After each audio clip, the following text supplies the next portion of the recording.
Hello, hello, hello. It's me again. You know what that means. It's time for another panel. Are you excited?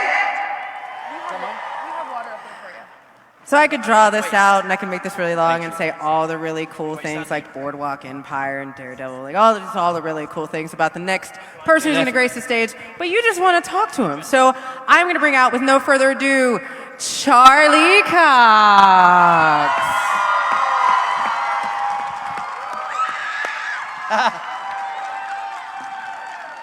Hey, how are you? Good. I agree, he does rock. I love him too. What's up, guys? Well, thank you for being here at Ace Comic-Con. Yeah, thanks for having me. So, you've had a fun-filled day. You've been meeting with fans. Yeah. Signing the autographs, taking the pictures. Are you having a blast? I'm having a blast. That was the easiest question I'm going to give you. So, look, a lot of fans have been wondering, what is next for you? You have some amazing stuff coming on I think we might be talking about later. But how does it feel having such a successful season that you just had? Because I absolutely loved it. Like, how do you feel? You know, I have very complex feelings right now in regards to, you know, Daredevil. Just meaning that I'm so proud of the last season that we had, and I'm so thrilled with the response that it had, and it just feels, you know, a little strange for us to not be continuing with it, you know, based on the response we had from the last season. So, in many ways, I'm so happy that we got to end on such a high note, and who knows if there's any, you know, any more Daredevil to come in the future. I'm sure there will be in some capacity. But for right now, like, kind of happy and sad. Well, you did have an amazing season. And I am kind of a geek, and we've talked about this. One of the things that I love about Daredevil, and I think makes it such an incredible show, not only because it is dark and complicated, and there's a lot of Catholic guilt, and I'm Catholic, the stunts are incredible. And I think it really makes it, obviously, one, it's hard for you to play someone who is sight impaired, but also doing that while doing stunts. How do you prep in order to be able to do some of the work that you do? Obviously, we know you have a stunt person, but you do actually work through some of these stunts as well. Oh yeah, no, I do a load of the stunts myself. I love the action sequences. I really enjoy kind of engaging in them and preparing for them. I also, as many of you will know, I have an amazing stunt double, Chris Brewster, who he's capable of doing things I didn't know the human body could do. And I think that's probably the element that I'll miss the most about the show is the action sequences. They were so fun. And this season, you know, the great thing is when I got this job, I was very new to this kind of stuff, and so I got involved as much as I could earlier on. But over 4 years, you know, I've got better and better and better, and so this last season was kind of. It was so nice because I was able to do so much more than I had in the first season, you know. And the prison fight, the 11-minute one take was, that was so cool. It was a little daunting. And when you say how do you prepare, I prepare in two ways. I learn the choreography, and then I prepare myself emotionally by saying, okay, you are gonna get beating the shit out of them in the next day and a half. And so just remember that. Daredevil got beat a lot in this last season. But what I love about the character is the character keeps getting back up and then obviously serving it back at the baddies. One of the coolest things I think about Daredevil as a character and is just historically is that it's one of the only superheroes that has a disability. And in mainstream, that is something that is not very much on display. It is not something that's very represented out there. What has been the reception for you from the disability community about Daredevil? Yeah, I mean, look, that's been an unbelievable byproduct of getting this job. Is that through it, I have become affiliated with a couple of organizations, visually impaired organizations, and I've met with so many people who have themselves grown up with, a physical disability of some sort, and as a result of that, this character has meant a lot to them. And so, because of my affiliation with the character, I've met a lot of these people, and that's just been probably the most rewarding part of this job. And so, that's something that I think I will take with me going forward. I'll always feel that connection. It comes with it feels like it comes with a lot of responsibility. It's not, and I always knew as an actor I wanted to take that very seriously. It was very important to get that right. And it's very hard to do. I found it very difficult to technically what I do with my eyes when I'm shooting the show is very challenging for many, many reasons, too many to mention now. And particularly the action sequences. The whole point of Daredevil, if he's being, someone attacks him from behind, he doesn't have to look to see that. He knows, and making sure that those elements are always part of what we do is very important. So what do you think, and I think we can kind of break this down, because I think there's mentally, emotionally, and physically challenging things in this last season. And I think that's the greatest thing about it, right? There are all of these challenges and ups and downs that Daredevil goes through. I'm running away from my friends. I'm coming back to my friends. Oh, you're my mother. Cool. Good talk. You didn't tell me. What do you think was the most challenging thing that also was the most rewarding thing in seeing the culmination of the show in the last season?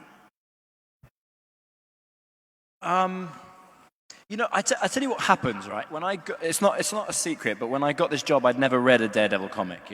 I didn't grow up on comics in the UK, and so obviously I was thrilled and I was really excited to play this character, but I didn't have really years of backstory. I read as many comics as I possibly could in about 6 weeks, and over the course of the last 5 years, I've probably read them all now. But I was cramming initially. What has happened since starting the show is that as the months and years have passed, I've kind of become a fan, right? And so what's really fun doing season 3 and season 2 was that I would read a script and there'd be like a great Easter egg, or there'd be a great homage to one of the comics. And as I was learning about these things, I would start to get excited like a fan does about it. Whereas in season 1, that stuff just went over my head. I remember in season 1, there's a scene in Melvin Potter's workshop, and there were these weird, metal legs, and I was like, what the hell is that? And then someone's like, that's Stiltman. Like, what the hell are you talking about? But then there's a scene in season 2 where, right at the beginning of the hallway fight in season 2, with the fight with the Dogs of Hell, the scene begins with Dee Dee pointing a gun and clicking and smiling. And by then I'd read number 184, No More Mr. Nice Guy. So that image, I was like, oh, cool, man, we're doing that iconic image. And so to be able to have that as part of, so then doing season 3, with all the Poindexter stuff, the Bullseye stuff, as it was slowly being revealed, I was just like, oh no, this is so cool. I will say, as a fan, I was also going, this is so cool. Yeah. And I love how what they did with the show, they did it in the first season as well. I love how they don't overdo it. It just takes a little bit of time, and you're kind of like, as I was reading the scripts, I'm like, he's Bullseye, is he? Yeah, maybe not. You know what I mean? You're just not sure. And then when they showed the trailer, I can't remember where it was, when they showed the trailer for the first time, we all watched it, and they showed the image of the cap with the bullseye. Everyone was freaking out, man. It's so cool. Yeah. That's, I think, the thing that I'm most sad about is that we won't get to really explore that relationship going forward. The bullseye Daredevil relationship. It really unfolded so beautifully. How do you? I mean, I would be geeking out on set every single day. Yeah. And when we did that fight, when we did that fight, there was a something had happened. Wilson had had an accident or something, and we had to delay the filming of that scene. And then there was a moment in time where they were like really worried about scheduling. Sorry, you people. Sorry. There was a moment in time where they were really worried about scheduling, and I remember them saying like, "Oh, we think that fight with you and Bullseye, with DD and Bullseye, I think that we're going to have to try and do most of it with the stunt doubles and get you guys in late, just do a bit." And me and Wilson were like, no way. You find the time because we're doing that. And that entire relationship between Daredevil and Wilson Fisk was so beautifully done. It was almost like an orchestra in season 3. It was like this grand crescendo up that all of us have kind of been waiting for forever. Like, we've wanted to see this, particularly whether you're a comic book fan or you just came into the show. So, well done. Thanks. Yeah. That was a fun fight as well, having all three of us in that room in the penthouse at the end. That was pretty cool. Oh, it was great. So you've already kind of talked about it, at least one of them. Were there any twists in season 3 that caught you by surprise?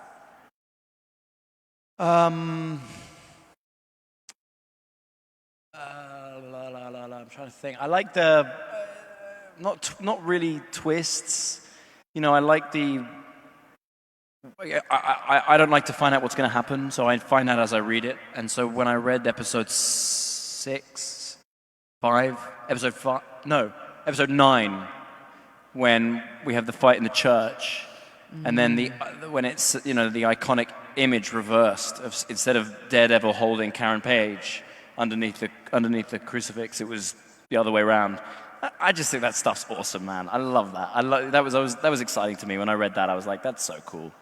I was like a little bit like, what are we gonna do? What's gonna happen with Wilson Fisk? Yeah. Oh, Wilson. Yeah. So he's in prison.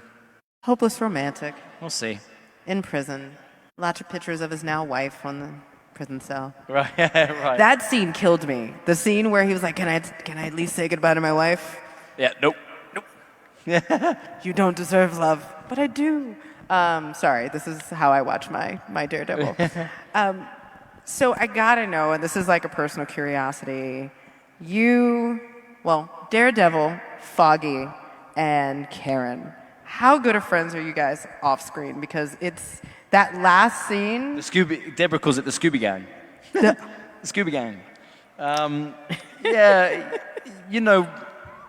we're very close, as you can imagine, after being on set for hours and hours and hours and hours. In the first season, we were particularly close because we were still a unit, and we had so many scenes together. But of course, Matt, isolated himself for so much of season 2 and 3 that I didn't have as many scenes with them. But off screen, we're all very, very close, and I think we'll all, It's always funny when someone like me and Eldon went to the movies not that long ago to watch this film, and it's so funny when people see us together. I just find that funny. It's like, for them, that is the craziest thing that ever happened. Yes. They're like, what you're normal people? You're friends in real life. I know your face. But my favorite thing is when people get mad at Eldon for what his character does in the show. I find that so funny because he's like, dude, I didn't write it, Like, people come up and like, why are you so mad at Matt that he's a superhero? It's so cool. You should be proud of him. And he's like, dude, I don't want to tell you. It just means he does a really great job on screen, period. Exactly. So enough for me. I'm looking. Yeah, I didn't even have to look to know. So those amazing people over there. Oh, that's why they're standing up. They're just that excited. I was like, you guys have a train to catch or something? Like, what is going on? They're just that excited. All they want to do is talk to you. So you want to open it up? Question and answer? Yeah, let's do it. All right, so if you have a question and you are not already in line, you can go right on over there, and we are going to have one of the amazing ACE staff people direct you to the mic.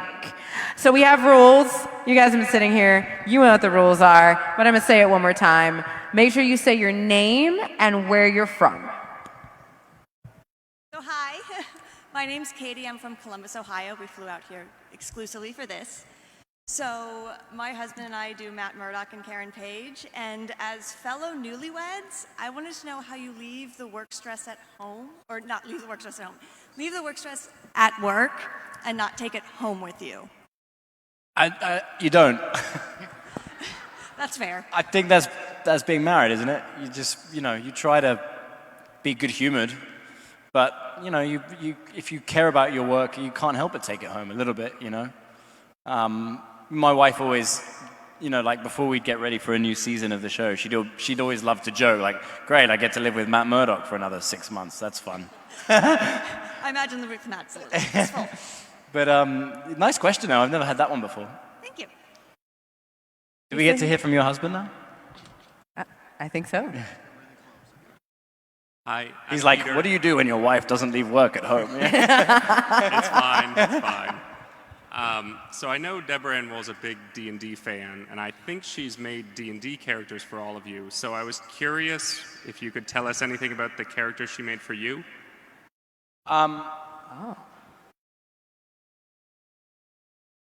I just played D&D with Deborah for the first time, and I don't know if I'm allowed to.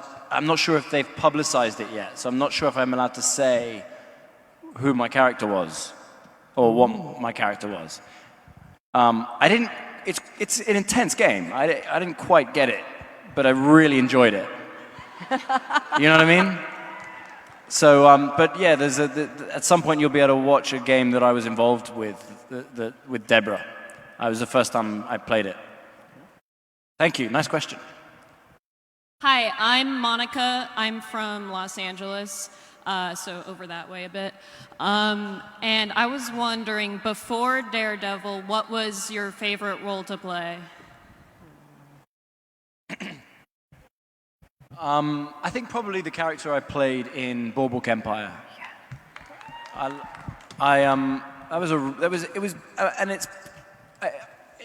It felt like a departure for me. It felt a bit different from anything I'd done, and I happen to know now that it was instrumental in getting me the job of Daredevil, which is pretty cool. But yeah, that was really. I had a great time on that show. It was the first time I worked in America, and basically have never left. No, I loved. I mean, I've had so many great roles that I've loved, but that one will always be a very fond memory. Yeah, people still think I'm Irish because of that job. Yeah, I've heard people like if I've said something weird in an interview, and they're like, "Don't worry, he's Irish." No. Next question. Hi, my name is Dane Fox. I'm from Canyon City, Colorado, and I'm a huge fan of Daredevil. My question is, after Daredevil, would you consider playing like another superhero like the Green Arrow or Moon Knight or someone else? You know what? Right now, I couldn't imagine that at all. It's impossible for me to imagine. Look, maybe in a few years, and I know it's been done, as in people have played multiple superheroes or whatever. For right now, if not for anything else, just out of respect for the character, I feel like I just want to let some time pass, and also vaguely hoping that Dee Dee will have another life at some point. So, yeah. Hi. I found out. Sorry, I'm so sorry. I found out the other day there's this petition. These guys are wearing this thing. Save Daredevil. There's a thing you can sign it. Sign it. No, sign it. Hi, my name's Abigail. I'm so sorry. I'll be right with you. I gave my 2-year-old daughter an email address so that she could sign it. True story. Okay. Sorry, Abby, can you stop cutting me off? My name's Abigail. I'm from Tucson, Arizona. And my question is, do you think Matt Murdock makes the smart decisions in the show, or do you think he's reckless in the way he takes on his enemies? I think both. I think you're right. I think there are times where he is very reckless, but that's kind of what makes him able to do what he does. You know, I think he believes so strongly in his convictions and his ideas of right and wrong, and most of the time, you know, in the world that we present with that show, that's what is needed. But as part of that is that there are times where he could use a little bit more restraint. He could probably take time to calm down before he acts, which he doesn't do. And that hopefully is what makes the show at times quite compelling, because you're like, dude, what are you doing? Yeah, thank you. Hi, my name is Nathania. I'm also from Tucson, Arizona.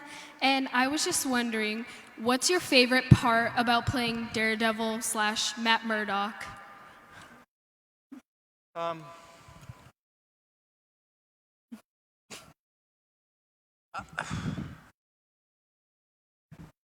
I mean, I'm hesitating because I think it's kind. I don't want to answer your question the same way that I did Abigail's, but it's kind of the same thing. I think it is that little gray area, that little. What was when I read the first scripts, the first Daredevil scripts? What was really exciting to me was this idea that you were presenting a superhero, someone who's ultimately a force for good, who at times was making really bad decisions and taking it too far, and that was something that was very interesting to me. It was something that at the time I didn't feel like we'd seen much of. And so, you know, Stephen DeKnight, the guy who ran the show for the first season, said that if you turn on an episode of Daredevil and you don't know anything about it, there should be a period of time where you don't know who the good guy is and who the bad guy is. You could see Wilson Fisk and think he's the good guy, and see DD and think he's the bad guy. And I think that's true to life a lot of the time. And so that was my favorite element of the show, is trying to find that area where someone could ultimately be good, but within that goodness have some pretty dark shadows. Thank you. Hi, my name is Amelia. I'm from Dallas, Texas. In your show, you have two main enemies. There's the Hand, which deals more with mysticism, and then there is Wilson Fisk, that is more grounded with real life.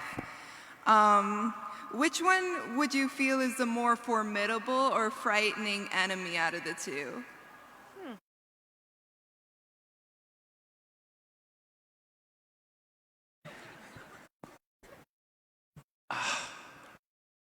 I think, for me, it would be Wilson Fisk.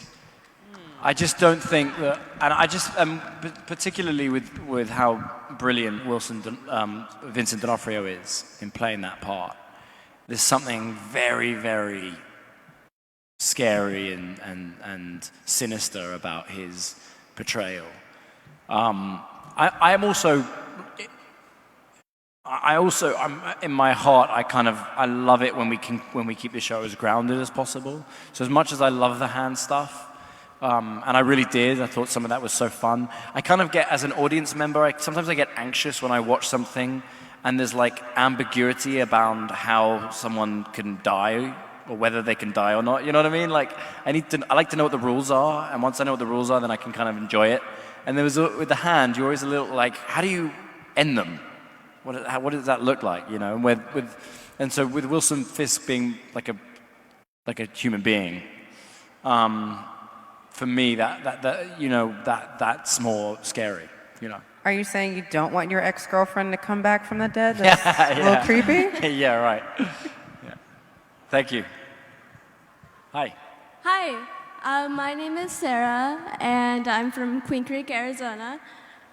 Daredevil wears a couple of different versions of the costume throughout the 3 seasons. I was wondering if you have a favorite.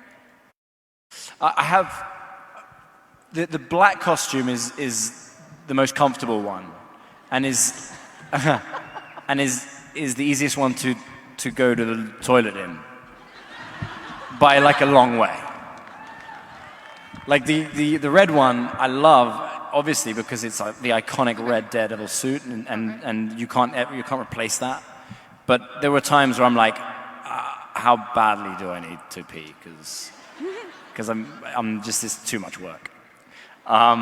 So there were put it this way, there were days on season 3 when I was working with Wilson, who was wearing the red suit, and I was just like, ha ha.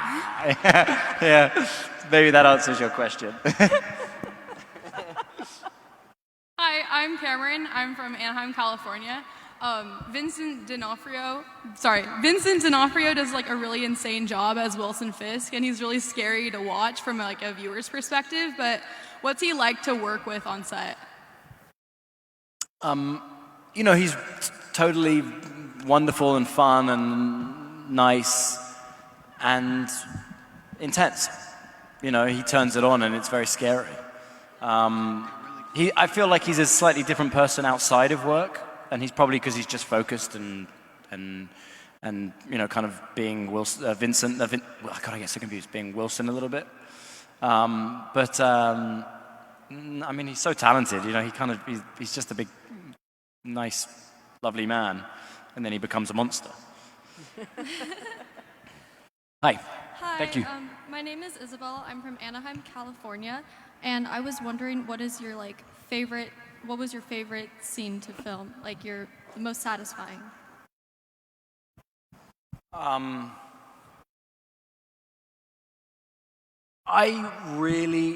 hate answering this question because I've had so many great scenes with so many different characters and actors in the show. I really, and this is probably an unexpected answer, but I really loved, there's a period of season 2 where Matt kind of really starts to become like he starts to lose it a little bit. And it's around episodes 6, 7, 8, 9 of season 2, where he's trying to do the Punisher criminal case, and he's also going out at night with Elektra and beating up the Hand, and he goes a bit crazy. And those scenes with Elektra, and when we got to see that side of Matt, because Elektra brings out a side of Matt that's dangerous and like really, really teeters on the edge of kind of maniacal. And it was really fun to play that. I really enjoyed playing a Daredevil that could, you know, become someone that is not actually a very nice human being, and is a little bit crazy. So that's what jumped to my mind when you just asked that question. But there's been so many great moments. Thank you. Hi, I'm Hi. Aline. Oh wait, you didn't ask that question? Oh, you moved. That was so quick. I was like, did you just change your sweater? What happened? Hi. Thank you. Good question. Sorry. Hi, I'm Aline. I'm from Mexico, and woo. And my question is, if you use music and what type to get in character, and also which artists do you think are Matt Murdock's favorite?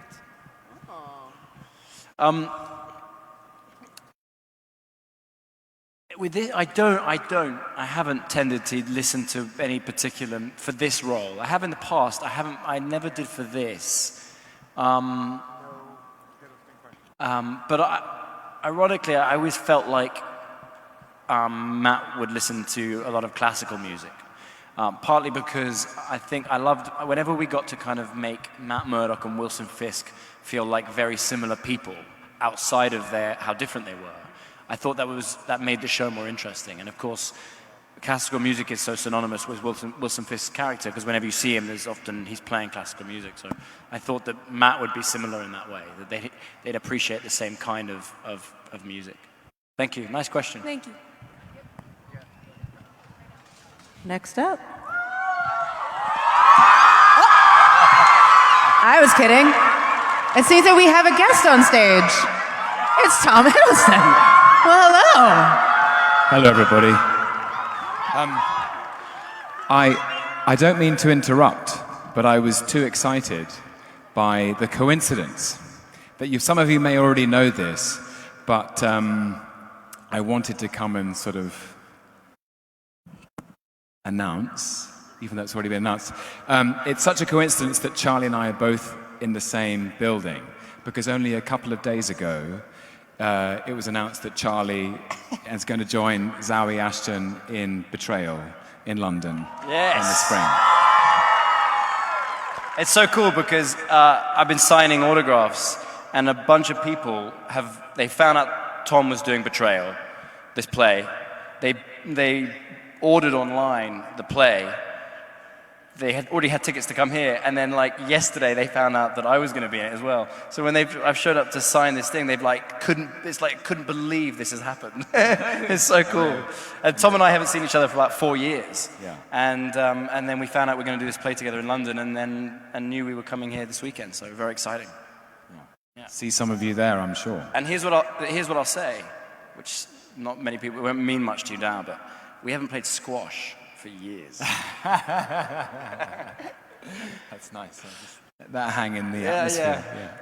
Ladies and gentlemen, Tom Hiddleston. I'll get out of the way. I'll see you in a minute. Yeah, that's cool. Well done. Thanks, everybody. That was awesome. Thank you for the spot. I surprise. Yeah, that's a nice little surprise. Lovely surprise. And he'll be on this very stage tomorrow. Oh, he's coming up here tomorrow. Yeah, Very cool. I get to do this with him tomorrow. Yeah, no, I'm very excited. We're gonna do this play directed by Jamie Lloyd in London called Betrayal, Harold Pinter play. In March, April, May. Those are the months. So book your tickets now. You can get them online. We're gonna have to talk about if there's any questions I need to ask Tom, like squash. Yeah. What is it? How do you play it? No, seriously, I do know how to play squash. That's a line from the play, what I said. Oh, then they don't get it now, but they will get it. They won't get it now, but they will get it. If you read it, you'll get it. So you gotta go read it. Go read it. I'm gonna dig myself out of this hole. Next question. Alrighty. Hey there, Charlie. My name is Brian. I'm coming from Miami, Florida. And my question to you is, well, one, I just finished watching season 3 a couple weeks ago, and it's hot. You know, you killed it, so it was amazing. So thank you for your time and your effort in making the character so awesome. I appreciate that. Thank you. I appreciate it. Now, in regards to season 3, were there any particular scenes that you shot that did not make the final cut that you wish were included in season 3? I don't know. I haven't seen it yet.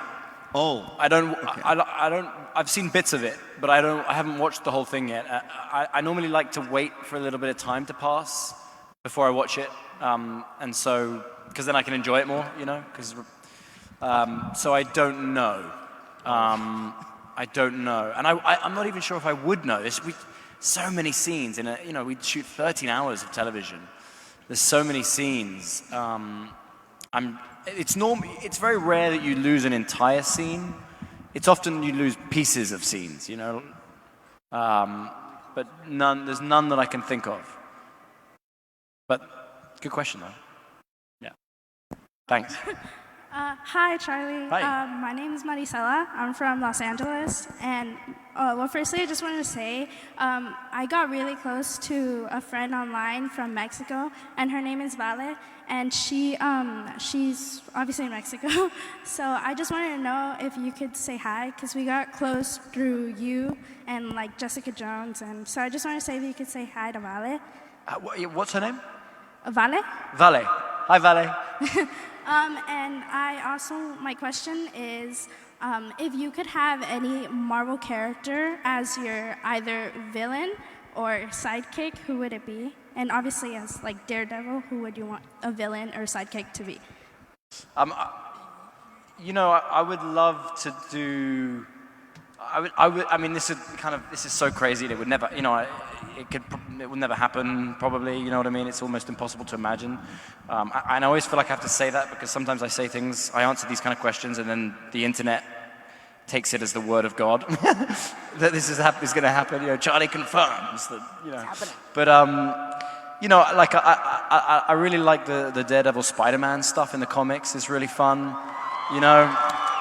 And there's one issue in particular where Matt Murdock proves that he's not Daredevil because Daredevil shows up in the courtroom, and of course it's Peter Parker wearing the Daredevil suit, which is such a lame alibi because it's, but it'd be so cool to do, you know, something like that. And I think Tom Holland is an amazing Spider-Man. Hi, I'm Jane. I'm from San Francisco, California. So Charlie, you did an amazing job playing Matt Murdock, who is blind. But in season 3, episode 4, the episode with the prison scene, we also see that Matt is trying to pretend he could actually see. So my question is, how hard? You can see what? The episode 4. Yeah, I know the scene. We also see Yeah. that Matt trying to pretend he could actually see. Oh yeah, you're right. So my question is, how hard is that for you as an actor? That's like another level of difficulty. You know, it's like I'm someone who can see, pretending I can't see, pretending I can see. Yeah, that was intense. Thank you. Good question. Yeah, that was basically the question, wasn't it? How hard is it? Yeah. 10. Great question. Thank you. Hi, I'm Trinity. My question is, what do you think was the most heartbreaking death on the show? Is the question for That's a really good question. Charlie? Is the question for Matt? Is the question for Daredevil? Charlie. Right? Okay.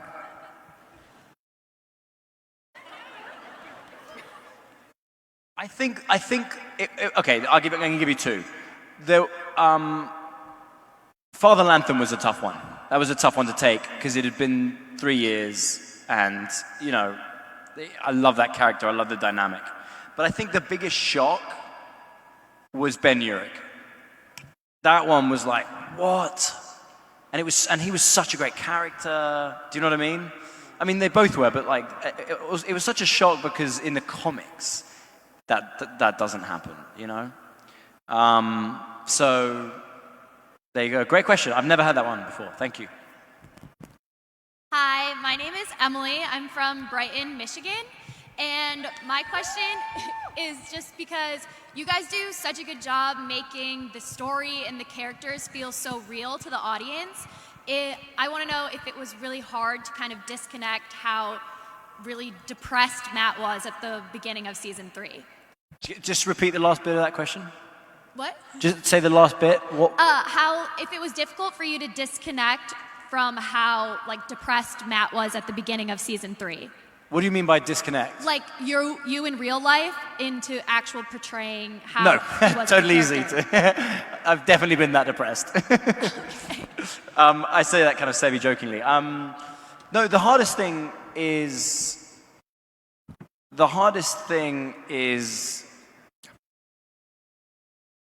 you know, I kind of felt like the stuff that happened to Matt in season 2 was like rock bottom.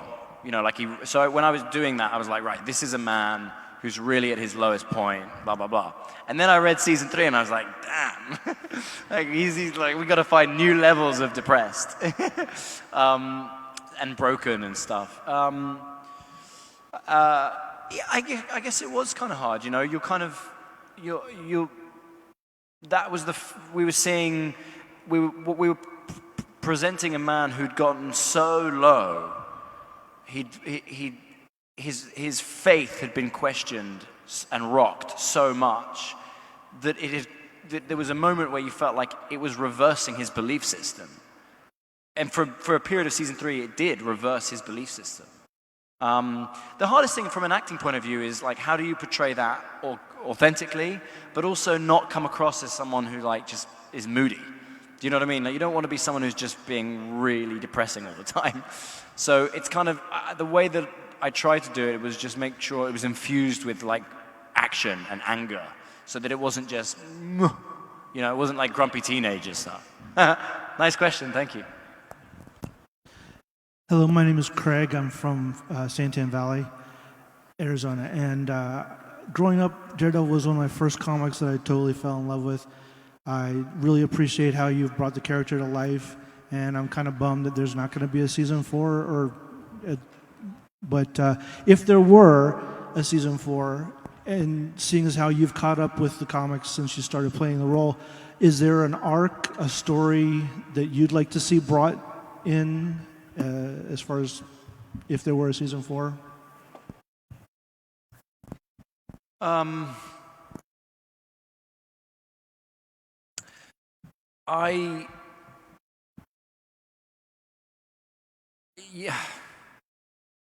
It's tricky because it's tricky to answer this. In fact, I have to be really careful here, just because I happen to know details of what was planned, and so on the off chance that there would be at some point, I wouldn't want to say too much.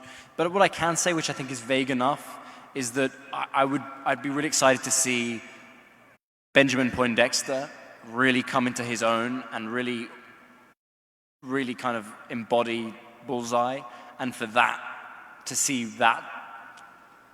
them face off, him and Daredevil face off with that's something that I was looking forward to immensely in the future.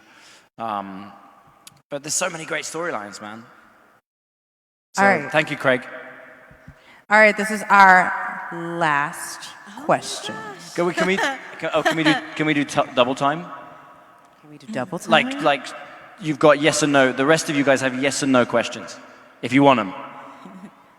Do you have yes or no questions? That's the bigger question. It's got to be like super quick, so let's do it. Oh, okay. Yes or no? No, she gets the question. She's the last one. No, I was just saying. Yes oh, okay. My name is Courtney. I'm from Dallas, Texas. Thank you for the autograph. So I enjoyed seeing Daredevil on The Defenders. I don't think he enjoyed being there, but if he had to choose one Defender to form a super duo fighting crime group with... Kristen Ritter, Jessica Jones. Thank you. Okay, super quick questions. Let's do it. You don't need to introduce yourself. Just so we can get through everyone, right? My quick question is that since all the Netflix, or almost all Netflix shows are almost canceled, what's the one thing you're going to miss about your Defender co-stars like Jessica Jones, Mike Coulter as Luke Cage, and Finn Jones? Just the off-screen banter with those guys, particularly Kristen. We had so much fun off-screen. It was, I'll miss that tremendously. Thank you. Nice costume. Who's next? Hello. I just had a quick question. Out of all the fight scenes you filmed, what was your favorite?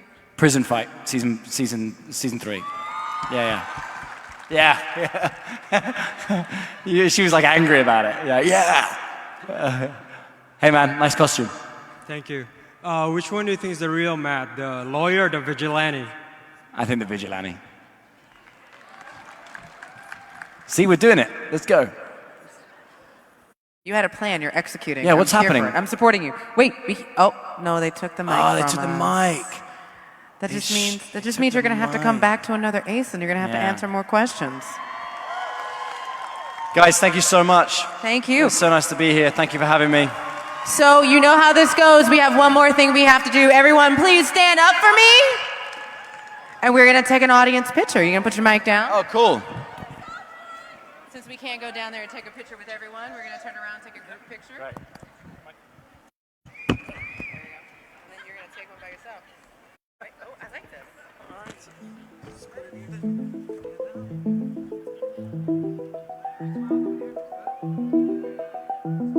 Het is ijskoud en je woorden maken wolkjes in de lucht.